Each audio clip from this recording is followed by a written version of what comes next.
Jirna Kwangun Zayu Lama Rinpoche Jabjir Dara Chama Me Bala Go Rab Duk Duk Duk Gibi Sham Sarsan Jabsum Chivu Shinji Labaram Zata Zore Kongo Jazon Tayi Mangum Kesaran Zembin Dang Jazon Tangwe Saru Zimbre Soyin Dukam Mugu Dzijir Turji Dhamma Kani Jirang Jiktiang Samji Kong Jab Dong Bama Karu Jab Terang Dalo Yen Sur Chong Urjin Soli Bami Dongbo Sirir Jarwe Nam Chorong Chong Ner Zopo Chan Tong Hui Jin Yun Den Song Barwe Bamam Chong Ni Dalo Yen Sur Chong Chu Zai Long De Chu Kir Gong Pa Ni O Sur Yung Sur Long Ki Zhang Nong Zi Dir Shi Nong Chur Kin Ru Dong Zi Gan Chin Chi Chi Jar Bo La Shan Sa La Ma Yi Sang Kim Shen Ru Nyang La Sha Ru Kan De Song Mo Lu Nam Ber Zong Chip Jir Jar Yem Chen Lin Zin Zai Pe Jiang Yong La Mi Zab La Sur Wan De Rik Tong Jiang Hu Zhun De Shen La Lir Gong Bei Long De Po Pi Ti Jie Zhu Ru Long To Chun Sur Jiam Song Ang Jir An Zi Da Ben Zai Ya La Sur Wan De Be Jing Min Char Zur Tong Bia Der La Wan Pen Zo La Ba Sim Ji Yon Den Zo Hua Yi Pan Dim Jiang Ni Ren Bo Qin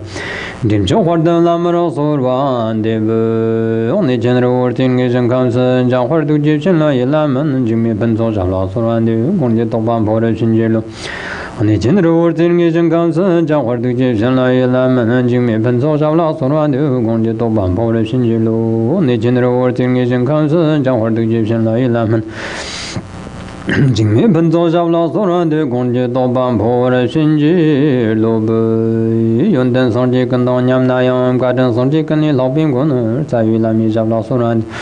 到son周一老那去了，就是南卡当年不是今天去东的，但是那没办法，都不是做。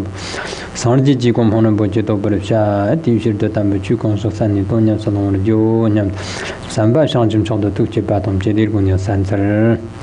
为度化天下无边无际的有情众生，速得无上正等觉圆满佛国，请大家发广大殊胜的菩提心，以及方便广大密周身动机，并且如理如法的谛听。Please listen to the teaching by cultivating the two aspects of supreme motivations, the vast intention of Mahayana Bodhicitta and the profound method of the secret mantra of Vajrayana, so as to be able to liberate all sentient beings as limitless as space to the state of the unsurpassed Buddhahood. 那今天呢，我们开始讲中观根本慧论。那中观根本慧论呢，是主要是我们的本师释迦牟尼佛来到这个娑婆世界转了3转法轮，为不同的根器的众生，一共转了3转法轮。在这个转了3转法轮的过程当中呢，在第2转法轮的时候呢，释迦牟尼佛主要就是讲的这个空性的部分。那这个讲了这个空性的部分的话呢，就后来啦，就是这个龙树菩萨讲的这个中观根本慧论啦，就是主要就是为了诠释解释就更清楚这个佛陀的第2转法轮的密意而著作了这个中观。所以呢，我们今天呢就是要讲的了，主要就是龙树菩萨著作的中观根本慧论，也就是释迦牟尼佛在第2转法轮所讲的空性的部分的意义。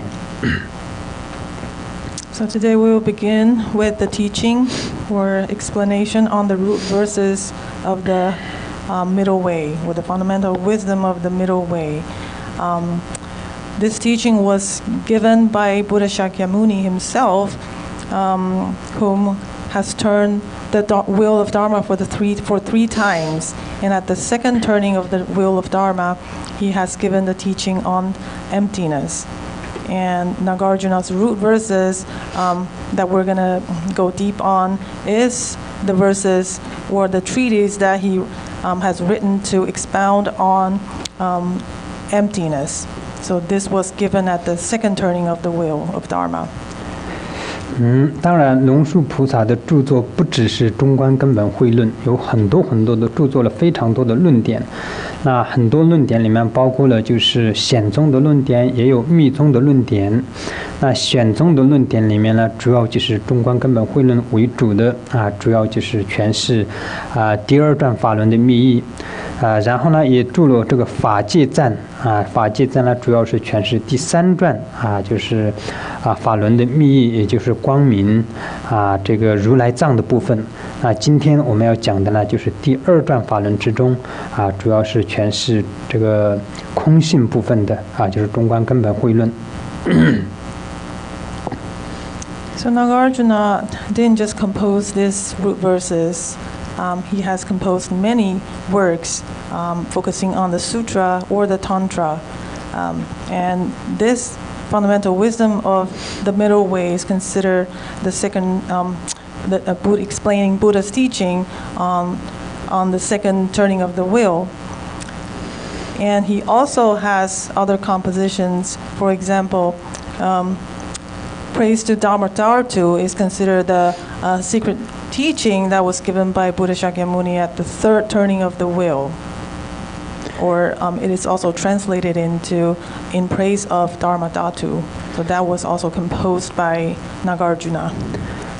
那么中观的这个部分呢，主要就是讲这个般若蜜多的这个含义般若蜜多的含义是什么呢？主要就是讲远离4边8系然后呢就是来强调或是来认知这个真正的空性的部分主要就是在讲这一个内容。So the main focus within this text, the fundamental wisdom of the middle way, is really mainly to focus on expounding what is the great emptiness through really examining the 4 limits and the 8 extremes, or what's referred to as the elaboration of the 8 extremes. 然后呢，这个龙树菩萨著作的其他的还有很多关于般若空性的部分，这些里面最主要的一个论点就是这个中观根本慧论，这是最主要的一个论点其他的这些著作呢也的含义基本上都是包括在这个中观根本慧论里面。所以我们在这里学习这个中观根本慧论的话就可以，如果是完完全全的了解这个中观根本慧论的话，其他的中观部分基本上它里面的意义，主要的意义都包括在这个里面了。So the significance of Nagarjuna is that all the commentaries or all the treatises that was written in order to expound on the notion of emptiness are all subsumed within this particular writing on the fundamental wisdom of the middle way. So by learning or fully comprehending this text, you are likely to fully understand the meaning that was also subsumed within all other texts or treatises.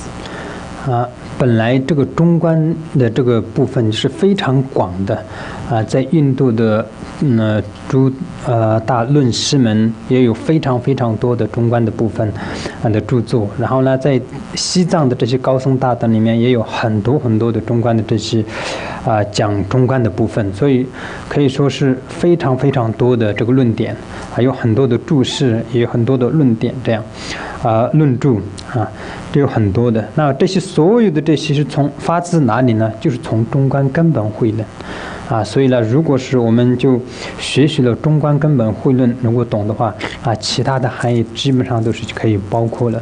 如果我们要学习所有的中观的话，那非常非常广，中观的这个意义是又广又深可以说是在5部大论里面可以说是非常非常就是广大的一个这个一个论点。所以呢，但是呢，我们在这里就是学习这个中观的主要目的就是主要目的是什么呢？主要目的就是当我们学习这个中观的时候，可以在自己的相续当中对这个空性的见解如果是能够证悟空性呢，当然是最好的。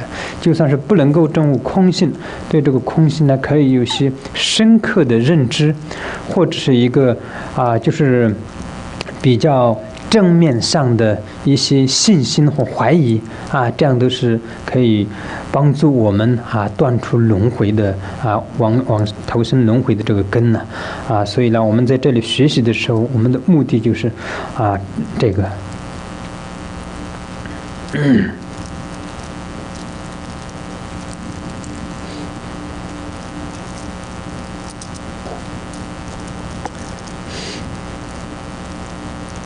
Since there are a vast amount of treatises and commentaries that was written upon the root verses, which is the text that we were going to be talking about, so with the vast body of writings and compositions written on this subject, it's almost impossible for any single individual to fully explore and research on every single writings that are out there.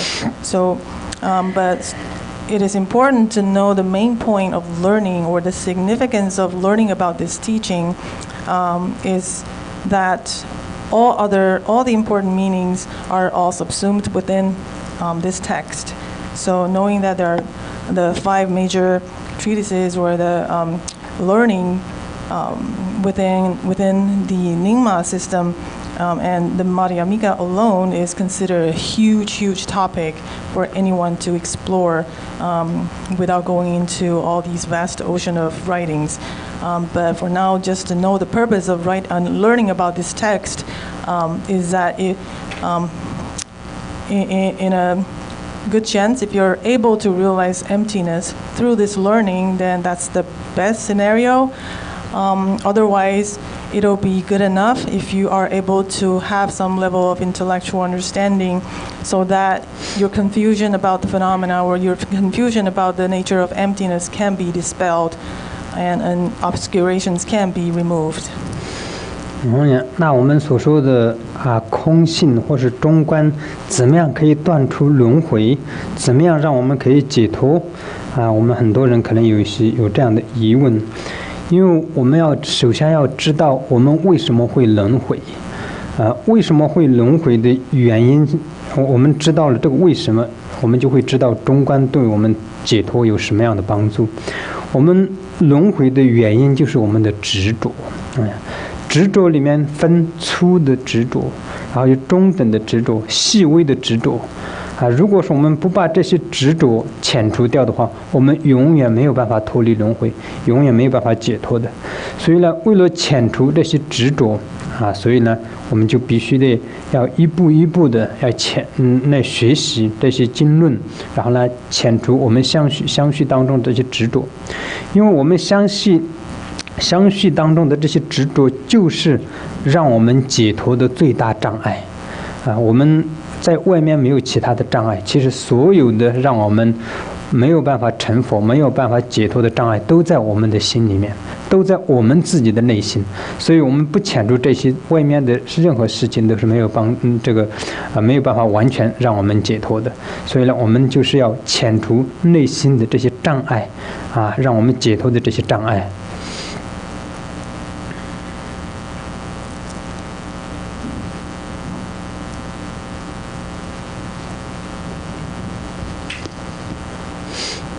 And to further understand the meaning or the purpose of learning about the middle way is to understand that that is the one way to help us sever all connections with samsara and find ways to liberation.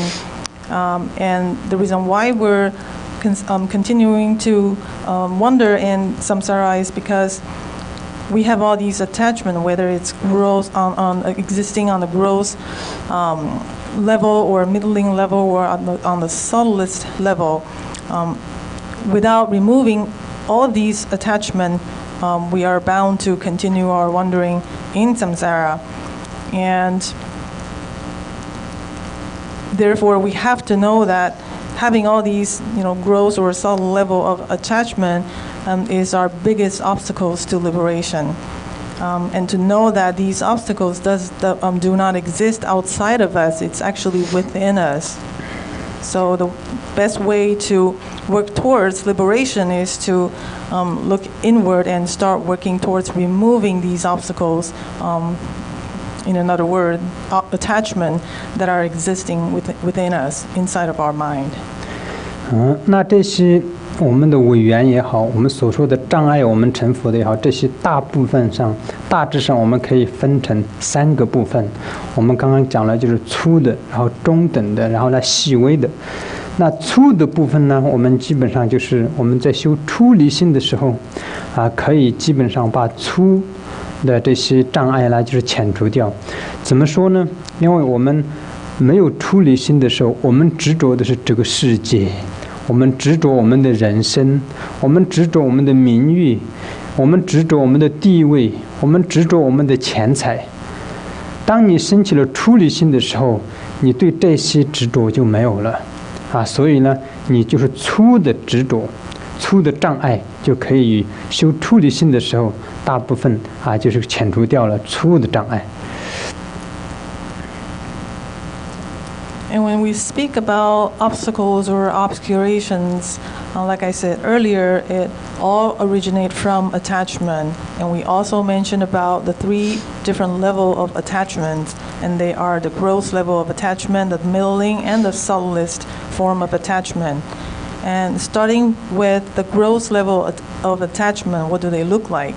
So for someone who's on the path, you can practice renunciation as a way of removing all attachment, the gross level of attachment, by renouncing yourself.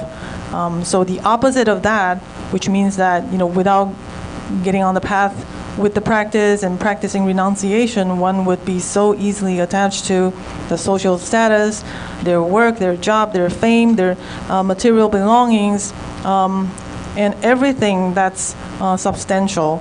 So all these substantial things that we're attached to has created the grossest level of attachment.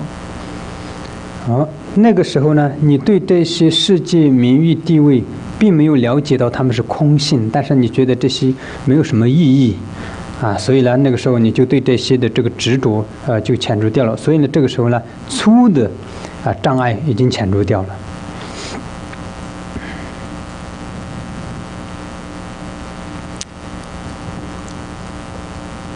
So without the help of knowing the nature of emptiness, for someone on the path practicing renunciation, in the best situation, he or she will realize that all these substantial belongings that I've been searching for and looking after is pointless. So they would come to realize that these are all pointless pursuit in their life, but they have no understanding or no realization about the nature of emptiness behind all these phenomena. 然后中等的障碍或是中等的执着呢，就是我们用菩提心来遣除掉。怎么遣除掉呢？我们中等的障碍执着，就是我们常常都是平时是只是我，这个是这个功德也是我要，解脱我也是我要解脱，什么好的都是我要。当你有菩提心的时候呢，不但是我要对一切众生，所以这个时候呢，把你大的我就是遣除掉了。大的这个我执，也就是障碍我们成佛的一个因所以呢，在修菩提心的时候所以你就没有自私自利的那些私心了所以呢，就是这个就是中等的一些障碍这个时候就是遣除掉了但是呢，这个时候你有没有证悟彻底的证悟空性细的东西还没有，但是呢，基本上的话，你把就是中等的这些障碍已经排除掉了你自私自利的那些私心在修菩提心的时候就没有了。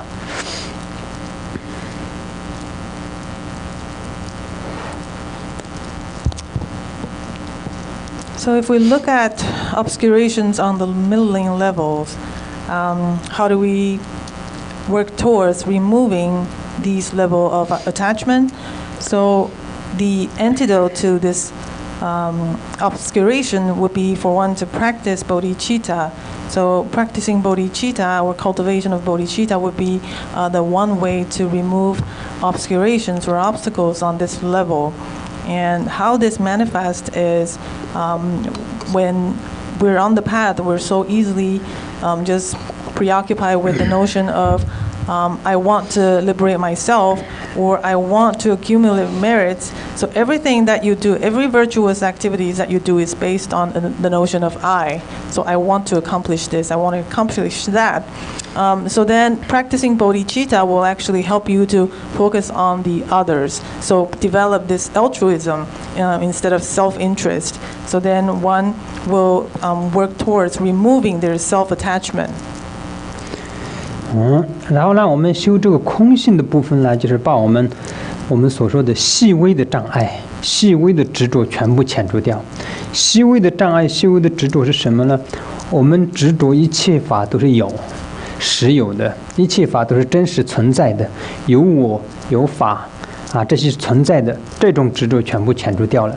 这些就是我们对这个轮回的最细微的障碍，让我们解脱的细微的障碍，这些呢就是以空性的这个修行呢遣除掉这些障碍。所以我们要成佛的话，我们必须需要遣除掉粗中细这三个障碍，必须要依靠出离心、菩提心、空性来遣除它们，没有别的方法。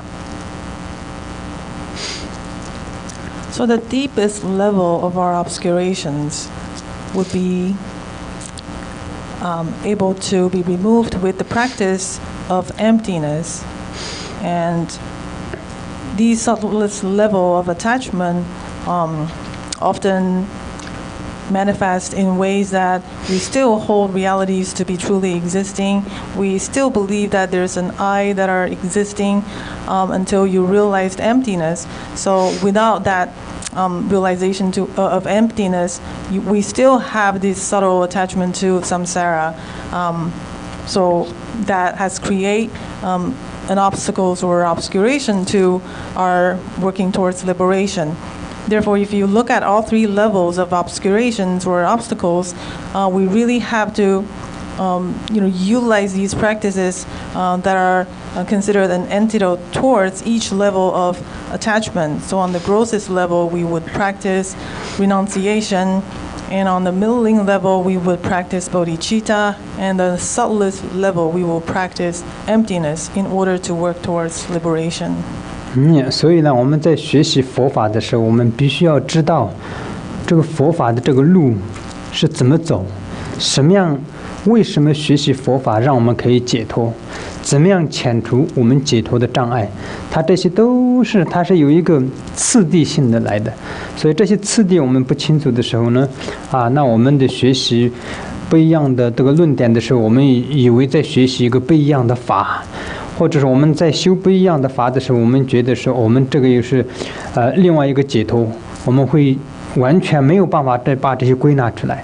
所以当你知道了我们成佛的障碍是什么，遣除这些成佛的障碍的对治，以什么样的方式去对治它，你知道了这个一条路清清楚楚。哎呀。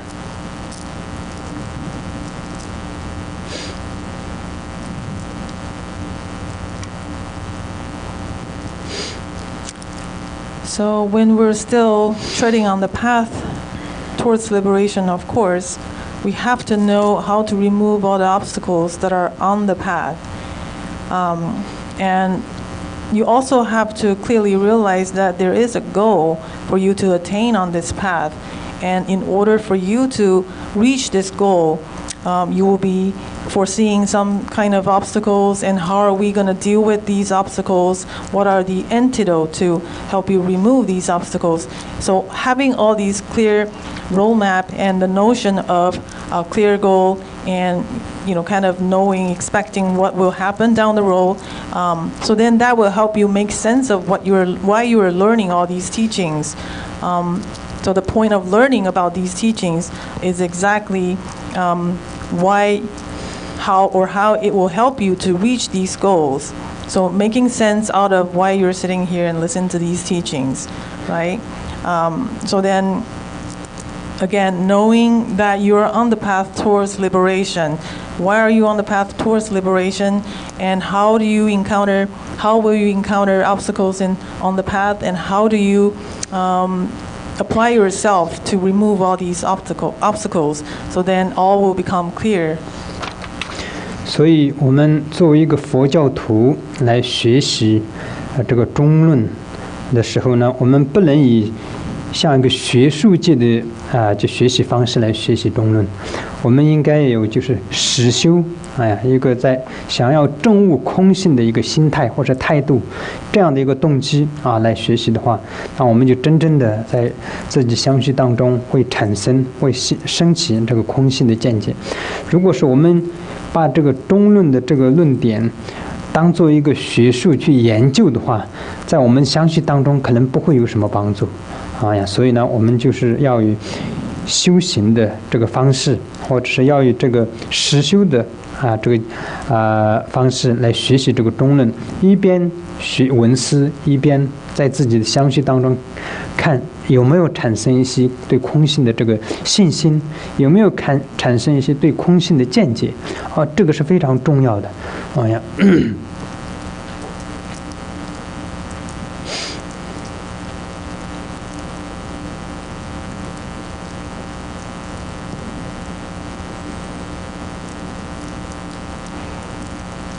So as a Buddhist practitioners, the way to approach this teaching shouldn't be that of an academic research. So you're not doing any academic research on this subject.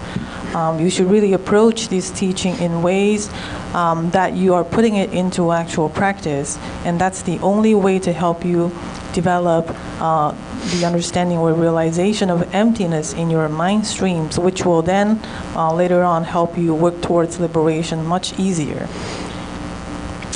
So, in order for you to approach this teaching in a way or in a manner of putting it to actual practice, then this will require you to be doing learning and reflecting and constantly reflect on, have I understood this subject?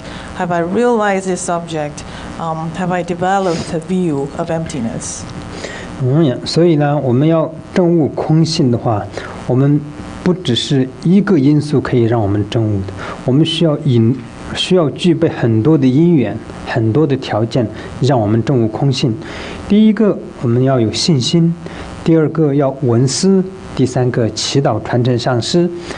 这样来，然后就是积累资粮种种的这些因缘具足之后，那我们的相续当中空性的见解才会产生。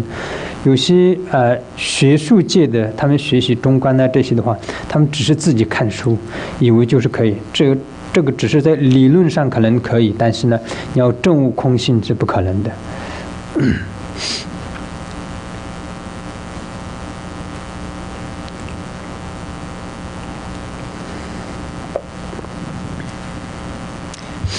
And also to know that in order for us to realize emptiness, there's not only one factor that's at work or at play.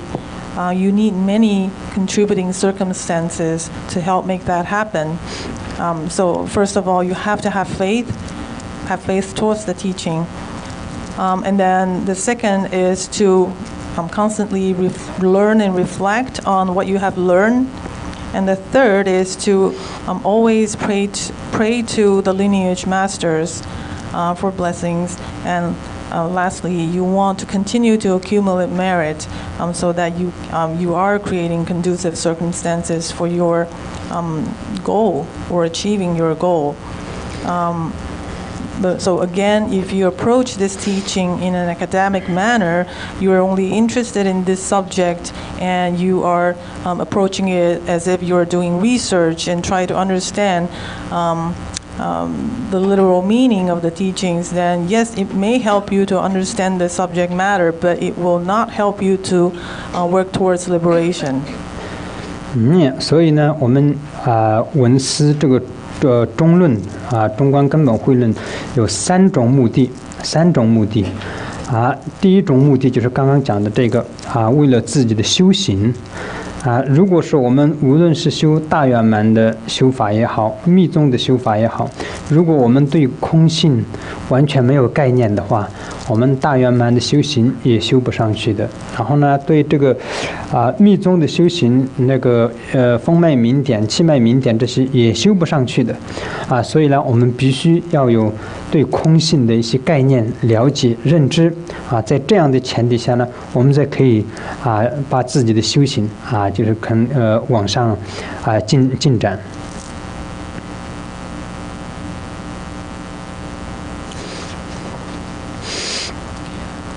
So there are three main purposes of learning Madhyamaka or learning about the notion of emptiness. So the first one is to help you ascend in your practice, or help you progress in your practice. And this applies to those who are aiming for Dzogchen practice or any form of tantric practices.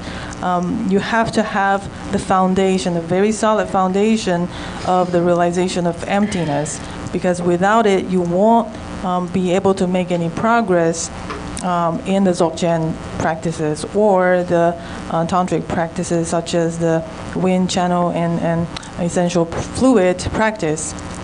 So all these practices, without the support of a solid realization of emptiness, it's likely to fail. So having established this foundation of realizing emptiness is considered really crucial for any kind of advanced practices.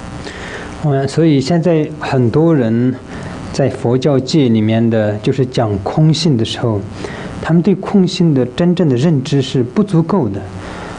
不是真正的空性。有些人的讲的空性，为什么他们没有这样的一个认知呢？因为没有真正的、实际上的去学习过这些论点。如果没有这样学习过的话，只是在网络上这里看一点，那里看一点，你要想把空性真正的，就是很透彻的能够了知的话，是不可能的，所以我们必须就是将自己的相续当中对于空性要真正的正确的一个认知，而不是一个一般说大家说空性就是这个空间一样的，就这样就是空性不是这样的一个概念这个不是我们所谓的空性，不是个这样的所以呢，我们要对空性要真正的认知这个空性所以当我们真正的证悟或是了解了这个空性的话，我们所谓的大圆满里面传的时候，我们讲的空性的部分跟光明的部分有两个层次，所以呢，在大圆满里面讲的空性的部分跟大中观里面的空性的部分，它那个空的部分是一样的是没有差别的所以呢，在这个里面，我们如果是在中观里面证悟空性的话，这个空性就是跟大圆满里面的那个空的那个部分是一样的，在空的部分是没有任何差别的。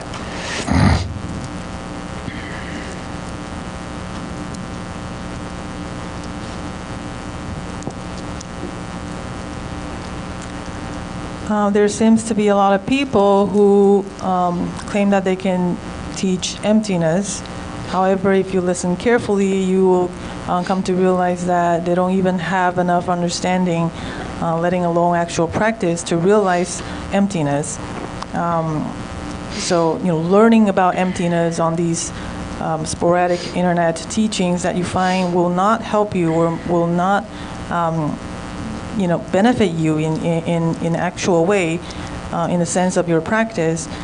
So then, knowing that you have to ultimately realize emptiness so that it seeps in, it gets deeply rooted in your mind stream of this realization. That's the only way to approach this topic.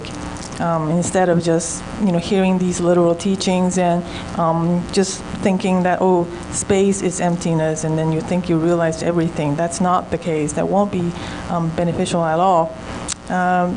So one will realize if they approach emptiness in the correct manner and ultimately realize emptiness themselves, then they will come to realize that this emptiness is exactly the same as how the Dzogchen teaching has described the aspect of our essential nature, the emptiness part of our essential nature. So what's being taught in the context of Dzogchen in regards to the emptiness aspect of our essential nature of our mind would be exactly the same as the great emptiness that are being delivered in the Madhyamaka teaching. 不但是密宗，然后大圆满禅宗也是一样的。如果是你不懂空性的话，禅宗也无法证悟的。没有，不说在禅宗里面也是，如果是没有证悟空性，怎么样证悟禅宗呢？没有办法的。禅宗里面所讲的心，这个就是开悟啦，然后就是那个空那个心性啊，这些就是空性，这些都是一样的。大中观里面的空性就是这样的。如果我们对空性没有了解的话，禅宗里面也是没有办法证悟的。当然，我们在禅宗的历史里面有完全没有经过闻思，然后就是证悟了禅宗的也有，但是这些是在过去世的时候已经积累了很多的资粮，已经学了很多的空性，在相续当中有的，这样今生就是没有学习很多就证悟的。但是如果是不是前一世上一辈子已经积累资粮修行过的人的话，今生必须得经过闻思这些中观空性，然后再修行禅心禅宗，这样才有结果，这样才可以成佛。除此之外的话是很难的就是除此之外离开了空性的真正的正确的认知或概念的话，不管是以密宗、大圆满、禅宗都没有办法解脱，都没有办法成佛的。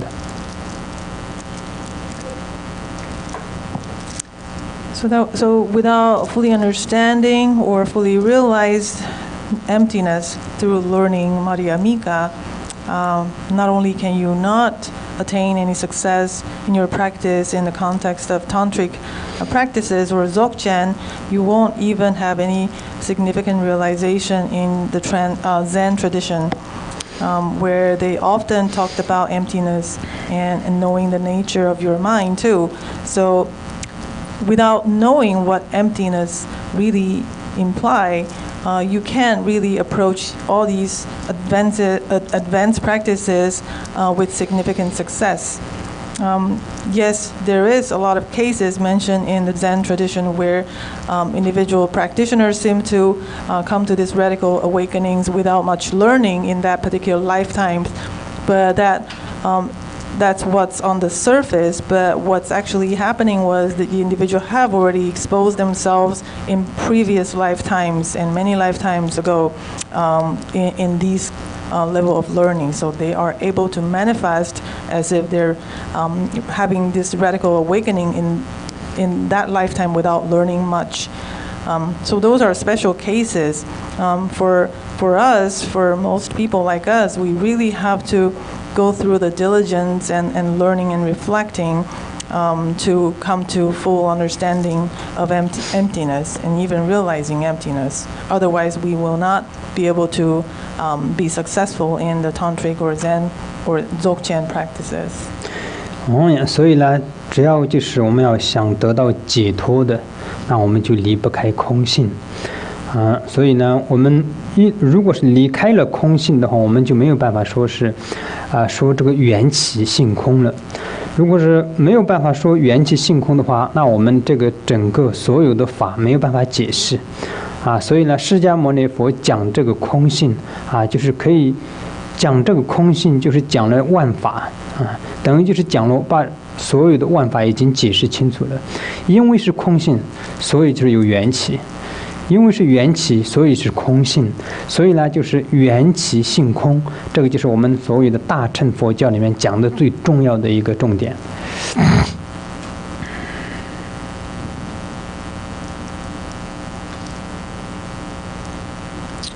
So for anyone who are trying to work towards liberation, they cannot exempt themselves from learning and realizing emptiness. That's just not possible.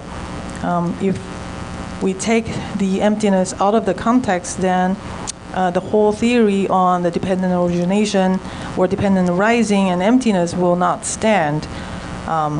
So really the basis is the nature of emptiness. Then because of the nature of emptiness of all phenomena, then it alludes to dependent arising of phenomena, or the other way around. So having knowing that all phenomena come to be in a manner of dependent origination, therefore that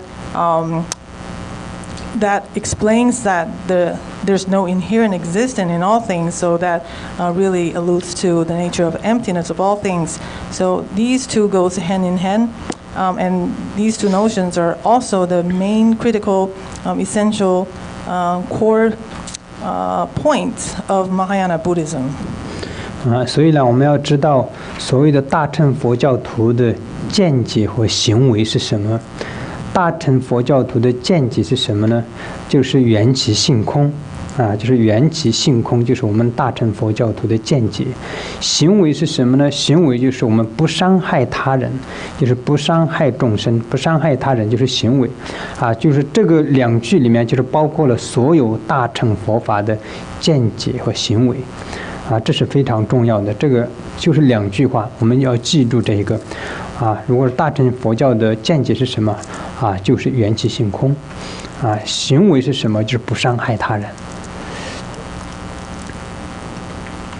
So by this time, you have to understand that as a Mahayana Buddhist practitioners, one should have upheld the view of dependent arising and emptiness. And one's conduct is that of adhering to non-harming any other living being. So these two are the core ethics and as well as your belief as a Mahayana Buddhist practitioner. So again, your view has to be deeply rooted in the notion of dependent arising of phenomena and the emptiness of all that appears. And the conduct would be to not ever harm any living beings. 这个以上就是第一个目的。然后第二个目的是什么呢？就是弘法利生。我们如果是要弘扬佛法、利益众生的话，我们首先自己一定要了解，一定要学习，就是真正的精通通达这个空性中观的这些内容。如果说我们自己完全没有办法通达的话，我们怎么样去弘扬佛法，怎么样利益众生，这是没有办法的。所以第二个目的就是为了弘法利生。也许你们会觉得说，我今生又不会传法，我不会去这个弘扬佛法，也许没有必要。但是也许你现在不会，但是将来也许在今生的就是这个时候也会弘扬佛法。就算不是今生，如果说我们好好的学习这话的来世的时候，如果是今生，如果是好好的学习了这个中观的话，在相续当中已经这个种下了这个种子的时候，来世的时候你要弘扬佛法，利益众生所以这个时候我们就有这样的一个学习过这样一个在相续当中已经存在了这样的所以呢，就是第二个目的就是为了弘扬佛法，利益众生。弘扬佛法，利益众生是一个大乘佛教徒的非常最基本的也是最重要的一个条件。我们发广大的菩提心，菩提心是什么？就是利益有情嘛。利益有情，怎么样利益有情呢？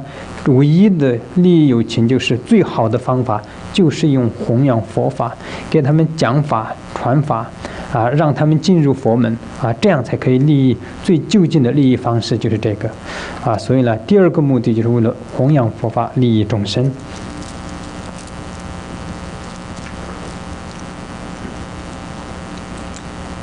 So now the second purpose of learning Madhyamaka is in order for us to propagate Buddha Dharma and benefit sentient beings. In order to do that, one has to fully realize Madhyamaka or fully realize emptiness. Because without that, you cannot move forward with the benefiting activities.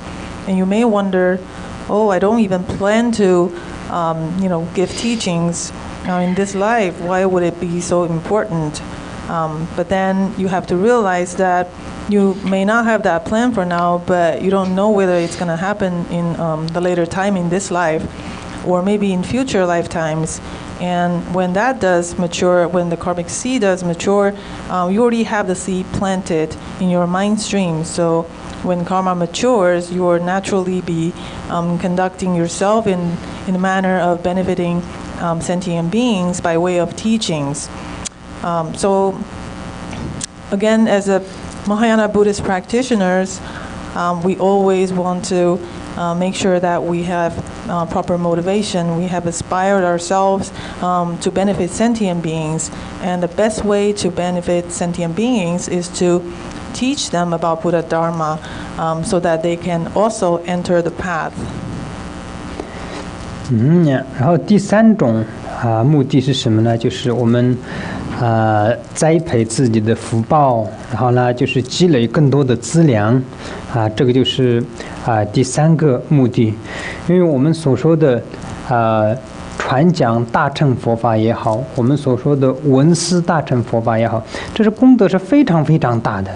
我们可以看一下以前的那些大菩萨们的传记里面，你们可以看一下，为了听闻4句佛法释迦牟尼佛传里面有受了多少多少的苦行才能够听4句佛法。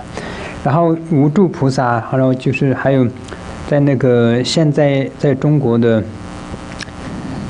这个什么山呢？成都附近的叫阿弥山不是不是济州山，是那个新都新都那里就是有一个山全部都是红色的嘛。那个红色的突然我名字想不起来了。那个就是为了传讲大乘佛法，我们以前在那个前行里面有引述这个故事，为了传讲大乘佛法去求法去求法对，所以就是把自己的血液那这个为了那个对，残疾菩萨为了那个灰尘没有灰尘，把自己的血液然后就是洒在地上然后呢就是那个山都已经变成了红色的山一样。所以就是主要我讲这个的是目的是什么呢？就是传讲大乘法以及闻思大乘法的功德是相当大的。所以我们这个闻思并不是只是学习，而是在同时也积累了很大的功德和福报。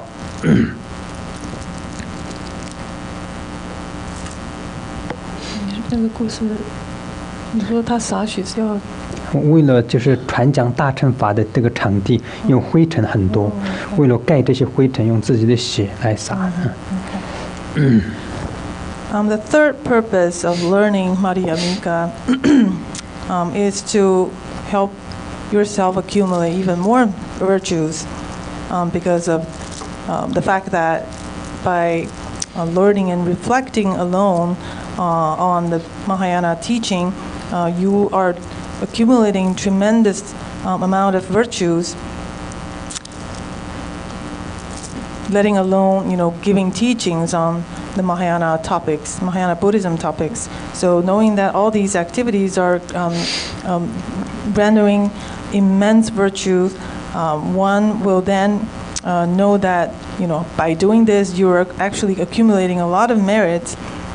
Biography of Buddha Shakyamuni has stories on how he had suffered, or he has put himself in so much suffer just to listen to 4 verses of Dharma teachings. So that really shows that this really introduces or renders immense merit. So there's also a reference to a story that was given in the Penundra teachings, where this practitioners was at a place ready to listen to a teaching in this place in present-day Sichuan Xingdu, in this unknown mountain area.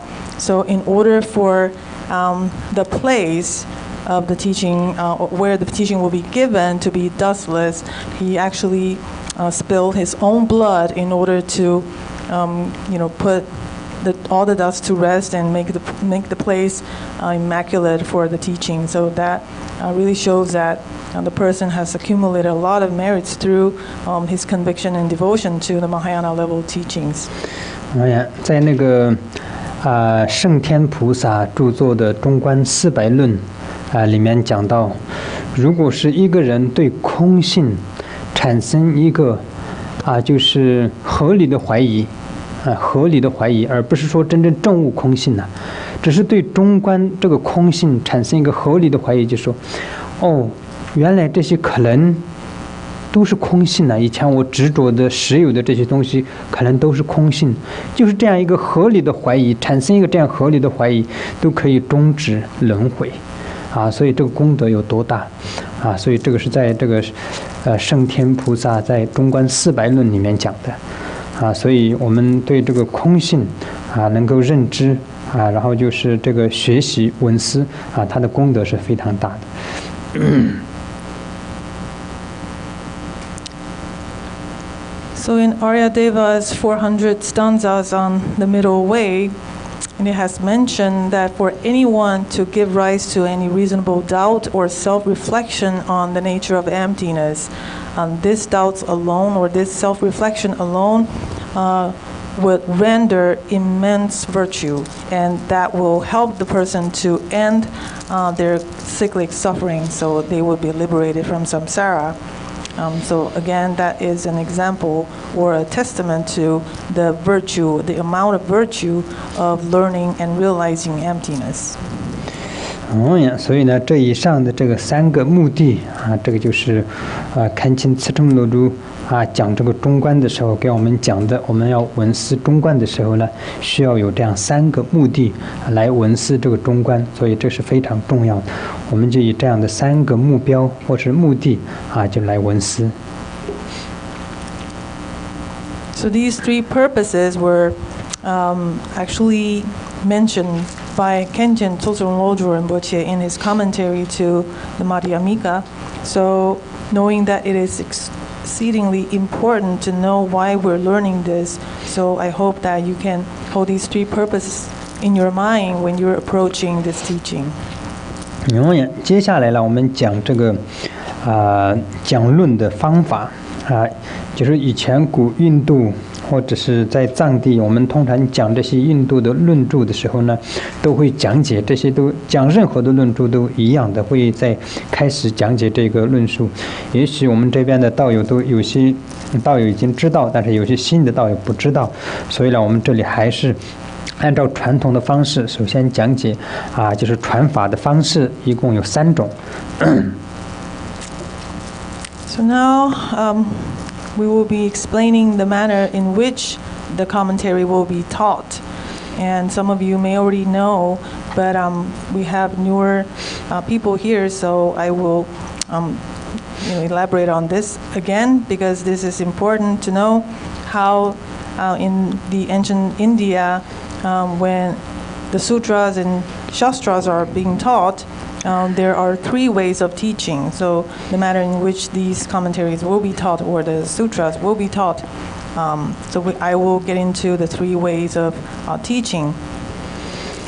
首先第一个呢，就是如来传法的方式，也就是所有的佛陀们传法的方式。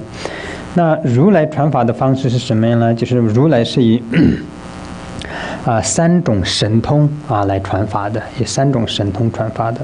3种神通就是这个身的神通，然后语的神通和意的神通3种神通来传法。So the first manner in which the commentary will be taught or was taught is the manner a Tathagata will teach. So the manner in which a Tathagata will be giving teaching. And they often involve 3 different forms of miraculous activities. So miraculous body, miraculous speech, and miraculous mind. 比如说释迦牟尼佛在传讲般若蜜多10万颂的时候的缘起，首先是显示各种各样的这个神变然后呢让这个听众呢心里升起信心然后呢在这个传讲这个法这个第一个就是这是身的神变，用身的神变或者身的神通来传讲法。So the first form, the miraculous body, this was mentioned in the Perfection of Wisdom Sutra in 100,000 lines. That Buddha often gives teaching in the manner of miraculous body, so that what that means is that Buddha will perform all kinds of miraculous deeds so that it will invoke faith and devotion from those who are listening to the teaching. 第二个呢，就是义的神变。佛陀首先有无漏的智慧去观察这些弟子的根基，然后呢，根据他们的根基的深浅来传不一样的法然后这个就是我们所说的义的神变的传法。佛陀第二个传法义的神变是根据他们的根基来传法。So the Tathagata giving teachings by way of miraculous mind was done through their pristine wisdom. So using their pristine wisdom, they are able to see and understand the various vessels or the calibers of all the students that are on the seat in the venue. So then the Tathagata will be able to give teaching in various manners or give proper teachings according to their caliber. 第三个传法呢，就是我们说语言或者是教会神变的语的神变和教会神变都可以的传法方式。这是什么呢？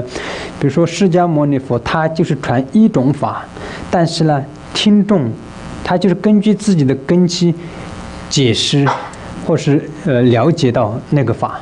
比如说释迦牟尼佛这里就传的一种法，这边的弟子里面有些是大乘的根基，他听到的是大乘的法；有些小乘的根基，他听到的就是小乘的法。而佛陀不需要先传大乘，然后再想选乘或者不一样，不需要这样传，他就传一个法，大家接受到的就根据自己的根基去领悟到。所以这个就是第三种神通。And the third way of teaching is through miraculous speech or miraculous instructions. And how this was done is that Buddha Shakyamuni will only be giving one version of the teaching. So just the same lecture, but the listeners, they will understand the same teaching based on their own caliber. So the students on the caliber of Hinayana level, they will hear and understand the Hinayana level of truth to that teaching. And the Mahayana level disciples will understand on that higher level.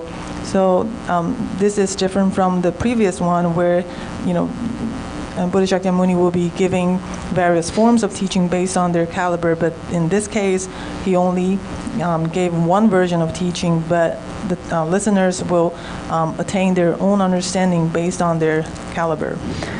这个呢就是第一种佛陀以三种神通传法的方式。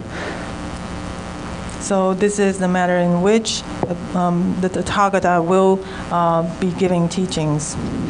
然后第二种是阿罗汉的传法方式，阿罗汉是以三种清净来传法。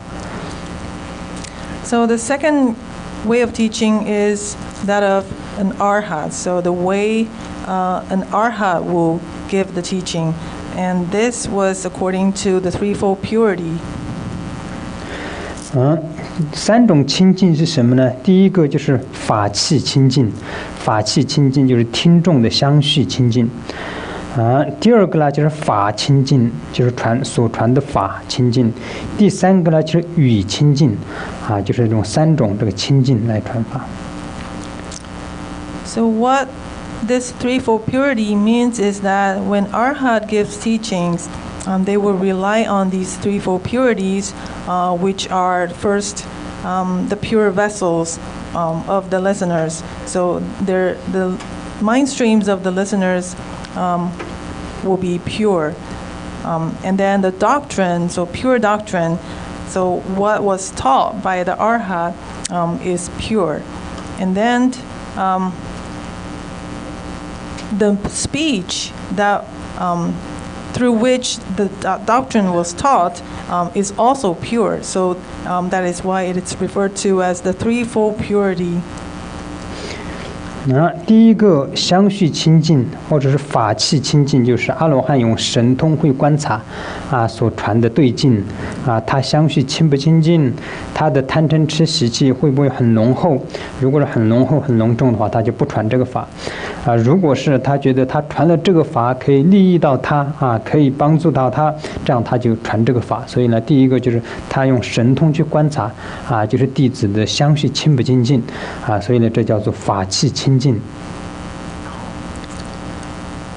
So the first purity were the pure vessels. What it means is that an arhat would utilize their clairvoyance to observe whether the students or disciple is a proper vessel for this level of teaching. And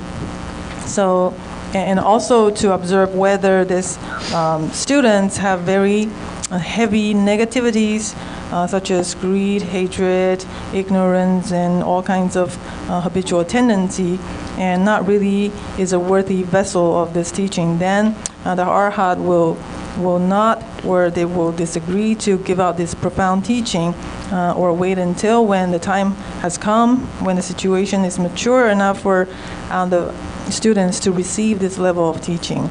But then at the time, maybe the arhat will transmit something that's more equal to that vessel. So this way of teaching is called an arhat relying on the pure vessel.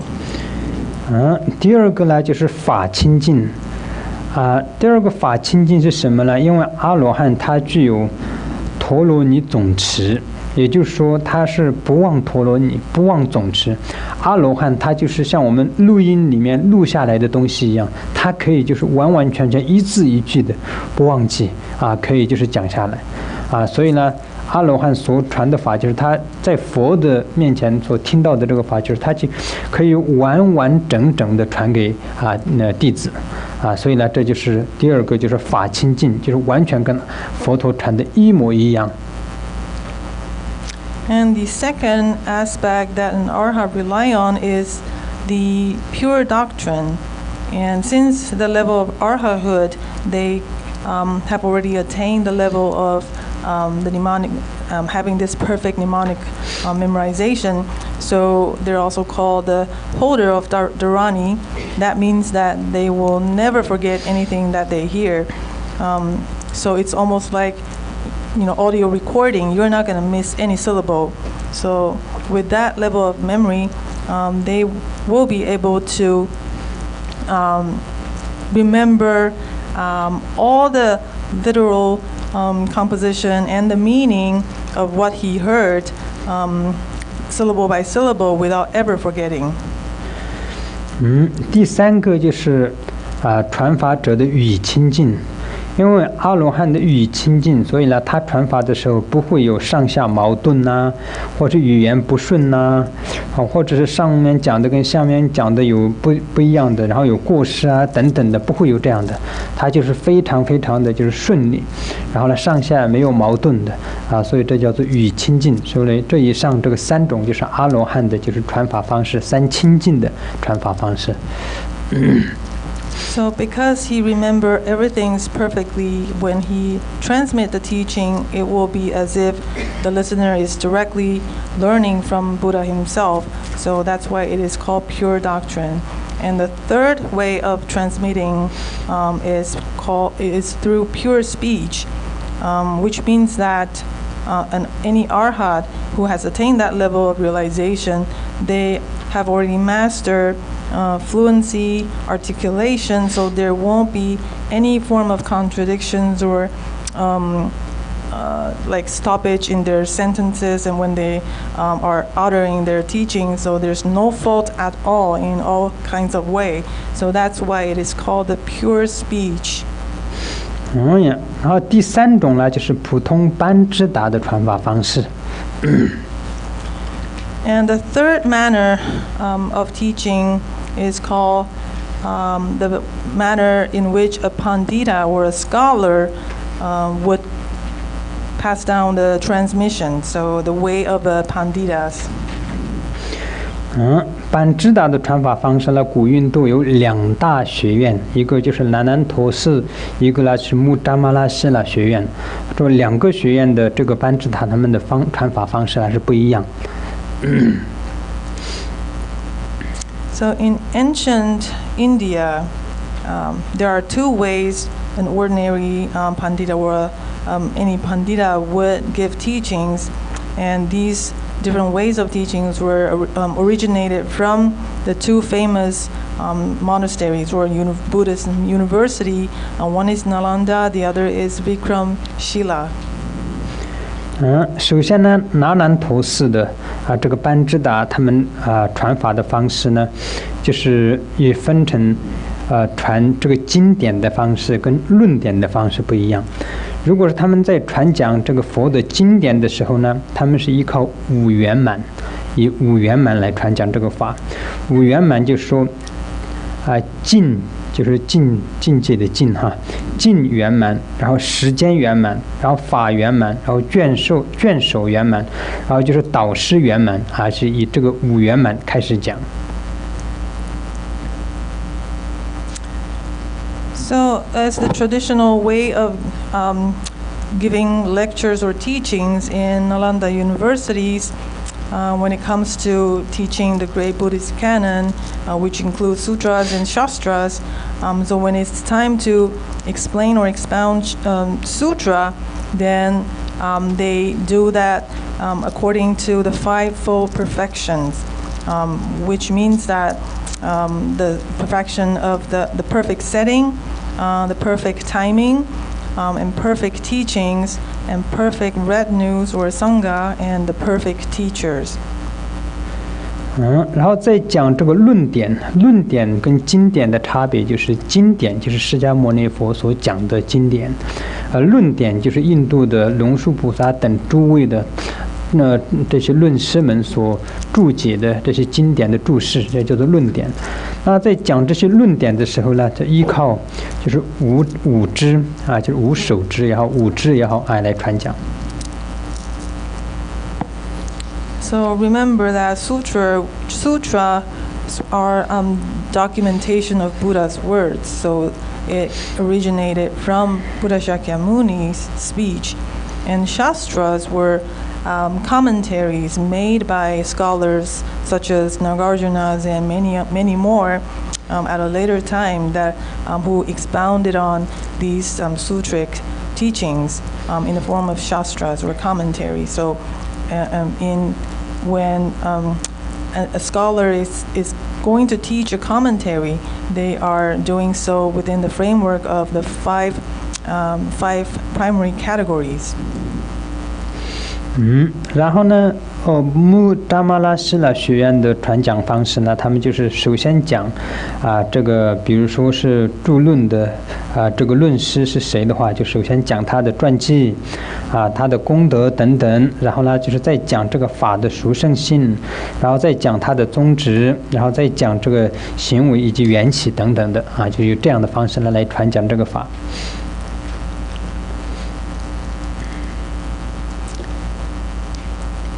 So, as a tradition of Vikramshila University, when a Pandita or a scholar or a professor is giving a teaching on a particular commentaries, they will do so within the framework of five primary categories. And what it means is that, for example, if they were to teach the middle way, the fundamental wisdom of the middle way, then of course they will begin with the biography of Nagarjuna, and then they will go into explaining the virtue or the quality of Nagarjuna in the area of his discipline, his meditation, meditative stability, and his wisdom. So all kinds of his success and experiences, and then they will go on and explain how supreme the teaching is, really pointing out the reason and the quality of the specialty of the teaching, and what's uncommon about that teaching compared to others, and then they will move on to elaborate on the objectives and the conduct or the dependent origination of how the teaching came to be, so the historical background of that teaching. So these are called the five primary categories. 然后呢，大牛马巴的高僧大德们以前的上师们，他们的传法方式呢，就是主要是以那兰陀寺的这些班智达的传法方式来讲的。那所谓的那兰陀寺的，就是我们按照这个五支或是五手支来传讲。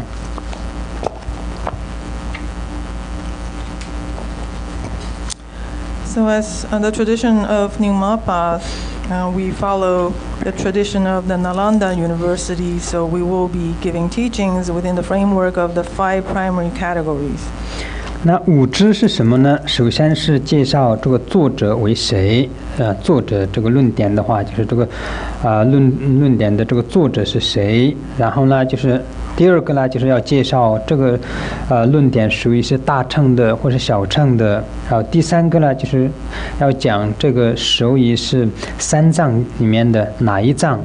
然后第四个呢，就是这个论点的宗旨是什么？第五个呢，此论的全面的内容是什么？就是首先会介绍这个，然后呢再开始讲解。So again, we will be following the 5 primary categories way of teachings. So how it pertains to this particular teaching is that we're going to start by introducing who the author is, and secondly, whether this commentaries belong to in the category of Mahayana or Hinayana, and thirdly, whether this commentaries is part of which basket from the Tripitaka, and fourth, what are the objectives of these commentaries, and finally, the structural content of this teaching. 那这些里面五支里面的第一支，那本论作者是谁呢？本论的作者就是龙树菩萨。So first of all, the author of this teaching, and we know the author of this teaching is Nagarjuna. 所谓的龙树菩萨啦，大家都知道，龙树菩萨是一个非常非常有名的就是论师他是在佛陀涅槃400年的时候，然后再出生的。那在有些里面呢说是龙树菩萨活了900岁，但是呢大部分的公认上是龙树菩萨活了600岁。所以呢，就是龙树菩萨就我们这个中观根本慧论的，就是龙树菩萨著作的，所以他的年龄呢，有些说是900岁，但是公认上大致上大家都说，可能是比较可靠的话，或者是大家公认的，就是龙树菩萨活了600岁这样。So Nagarjuna, as you all know, he's a very famous and renowned scholar in his time, and he was said to have come to this world 400 years after Buddha Shakyamuni has passed into parinirvana. And some have said that he has lived in this world for 900 years, and while others said that he has been living for 600 years, but the 600 years is a more widely acknowledged version. So he was said to have lived in the world for 600 years. 所以在当时的印度有非常非常多的著名的非常这个有名的大班智达论师，在这些里面，龙树菩萨是非常就是算是所有的班智达里面就是最伟大的就是一个论师，以及无住菩萨、弥勒菩萨这3个这3位是就是在所有的印度的大论师里面的就是最上等的，或者是可以说是最有名的就是3位这个论师。So out of the great number of Panditas in that time in India, Nagarjuna, Asanga, and Maitreya are considered the 3 most greatest significant Pandita out of everybody else. 那个，因为释迦牟尼佛在楞伽经里面，以及其实不只是楞伽经，有很多的经典里面有授记那个龙树菩萨有授记龙树菩萨说是将来有一位这样的大德了，就会出来，真正的就是把这个第二段法轮的密意会很清楚的讲出来就是在楞伽经里面也有，还有很多其他的经典里面，释迦牟尼佛有授记的。And Buddha Shakyamuni has predicted the coming of Nagarjuna in Lankavatara Sutra and said that this being, Nagarjuna, will expound and really elaborate on the secret meaning of the second turning of the wheel of Dharma. So he already predicted the coming of Nagarjuna in Lankavatara Sutra. 我想他是没有依靠任何其他的解释，就是凭自己的智慧完完全全凭自己的智慧证悟了释迦牟尼佛第二段法轮的密意，然后呢，就是弘扬了这个中观的法门。其实刚开始龙树菩萨弘扬中观法门的时候，也受到了很多很多的批评和诽谤说尤其是在小乘的佛教徒中间，有很多人说这是魔的转世或这个不是正法啦，等等等等，受到了非常非常多的诽谤的。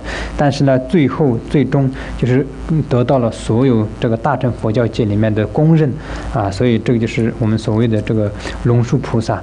他在龙树菩萨之前没有这样有任何一个论师来传讲或是来讲这个第二段法轮的密意。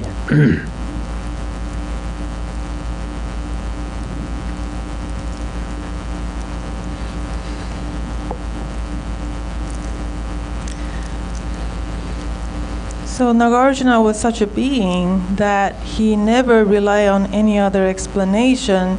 He came to realize the secret meaning of Buddha Shakyamuni's teaching on his own, relying on his own wisdom.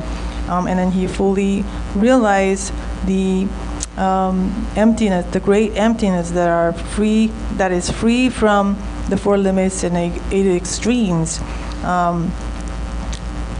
And then he was able to greatly propagate Madhyamaka after that.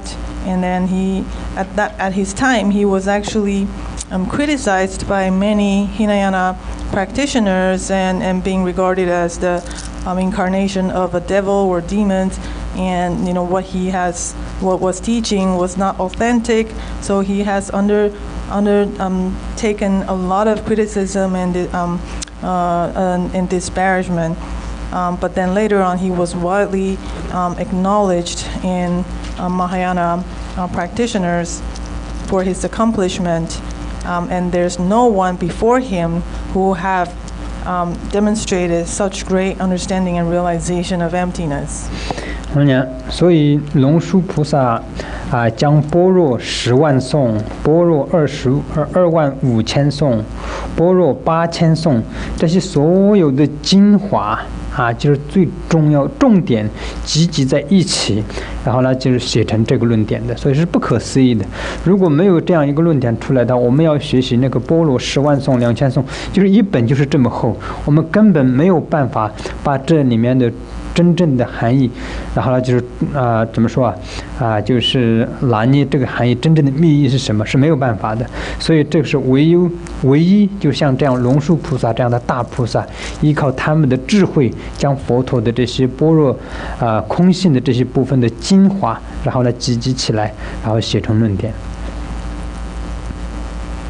So due to his wisdom and realization, he was able to consolidate and synthesize all the writings such as Prajnaparamita Sutra in 25,000 lines and Prajnaparamita Sutra in 1,800 lines and also the 100,000 lines into this teaching. So he really condensed and synthesized the most essential point from all these writings within this one.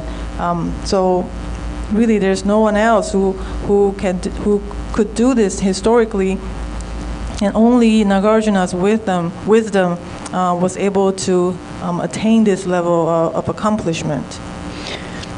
所以呢，就因为龙树菩萨他写了这个中观根本慧论，以他的智慧来将佛陀的第二转法轮空性的部分诠释的这个空性的部分讲出来，他就是专注了这个就是这个深，我们所说的那个深见派，然后广信派，后来就出来了2个，所以他讲的这个就是龙树菩萨讲，后来就变成阐述这个深见派的这个派系了，所以他讲的是主要就是空性深这个方面，所以呢，当在印度的时候就变成最有名的就深见派的这个论师。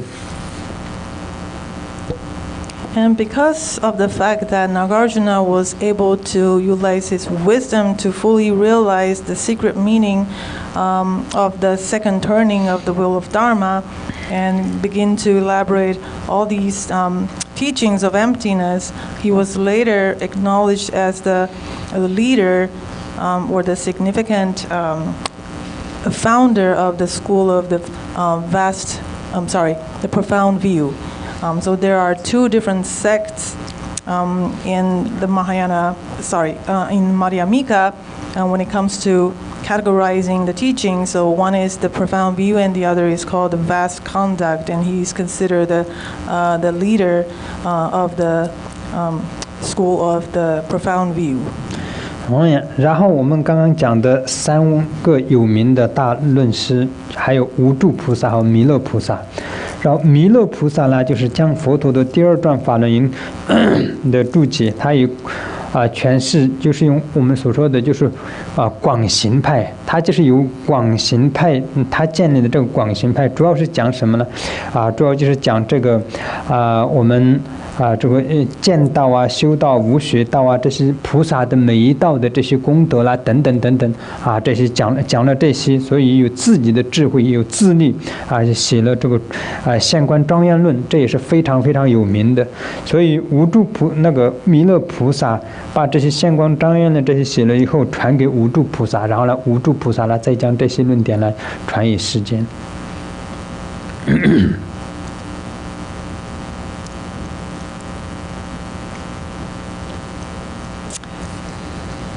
So aside from Nagarjuna, we also talked about Maitreya, the significance of Maitreya and Asanga.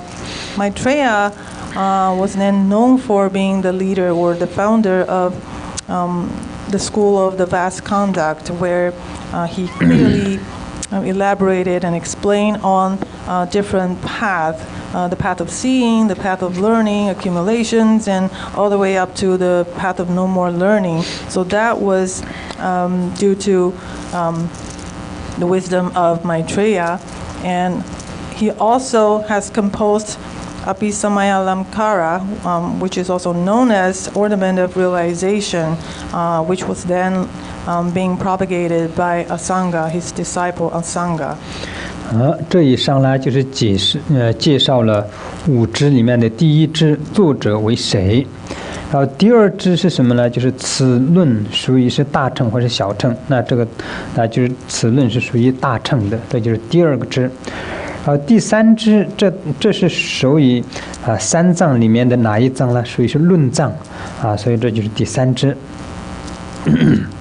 So that concludes the first primary category out of the 5. The second is to define whether it belongs to the category of Mahayana or Hinayana.